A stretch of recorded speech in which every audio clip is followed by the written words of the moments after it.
Ikomplu jinkixfu r-regolaritajiet mill-Europarlamentari Nazzjonalista David Casa, kif l-eks assistent tiegħu issa qed isostni li l-MP Nazzjonalista alloka iktar minn 100,000 euro f'paga għalih mingħajr qatt ma jirċievi l-ammont kollu. Dan hekk kif huwa jistqar li fl-2009 huwa daħħal biss bejn 35 u 40,000 euro biex bekk il-bqija tal-flus baqgħu miżmuma fl-uffiċċju ta' Casa. Ir-rapportat dan il-Gazzetta Malta Today ġimgħa wara l-eks assistent li qed jissejjaħ bħala whistleblower kiteb lill-Olaf biex jikxef ir-regolaritajiet finanzjarji li mexxa Casa fl-aħħar snin.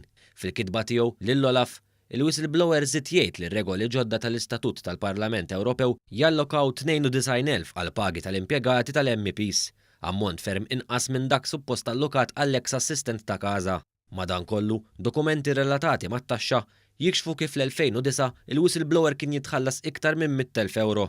Paga li saħansitra lanqas membri Europarlamentari ma jagħmlu f'sena. Bekk, permezz ta' din l-inflazzjoni fil-pagi, l-uffiċċju ta' Casa jkun intitolat iżomm porzjon ikbar mill-270,000 euro allokati mill-Parlament Ewropew għal ħlas tal-pagi tal-impjegati tal-Europarlamentari.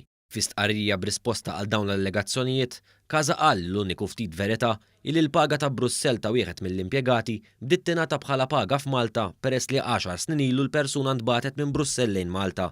Intant il-kumpanija responsabbli mill-ħlas tas-salarji fl-uffiċċju ta' David Casa qalu li dawn l-allegazzjonijiet huma biss fabbrikazzjoni u sostnew li l-impjegati fih dan l-uffiċċju nataw is-salarji tagħhom skont il-kuntratt tal-impjieg. Din l-allegazzjoni issegwi d-dikjarazzjoni li l-istess whistleblower għamel f'affidavit ġuramentat dwar il-vizzju ta' droga kokaina li kellu Casa bejn l-2009 u l-2017. Fl-affidavit, l-eks assistent saħansitra qal li fit-tmiem il-ġimgħa Casa kien iqatta lil flokandi fejn kien jiġi persuna partikolari bih id-droga kokaina lil Casa li min-naħa tiegħu kien iħallsu fil-pront.